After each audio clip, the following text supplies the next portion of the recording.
lọ́dún eléyìí náà ó ṣàmọ́dún lágbára Elédùmarè. Ìwọ lọmọ wọn ní ìlú Èkìtì olókè méjì takotabo ọmọ olókè mẹ́rìndínlógún.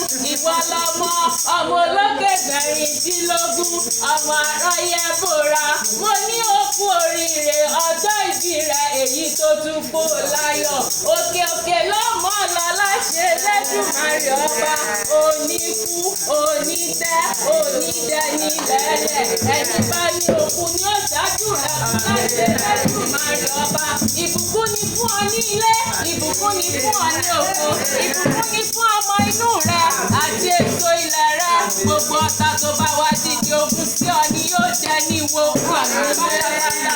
Mo ní lágbára Elédùmarè ò ní fojú sunkún ọ̀nà. Òkè òkè ló mọ̀ ọ́ lọ. Ò ní agbéraga, ò ní yọra rẹ lọ́dún. Ò ní wá kúrìkùrì báwọn ti jòyè àlẹ́ jẹ́ láti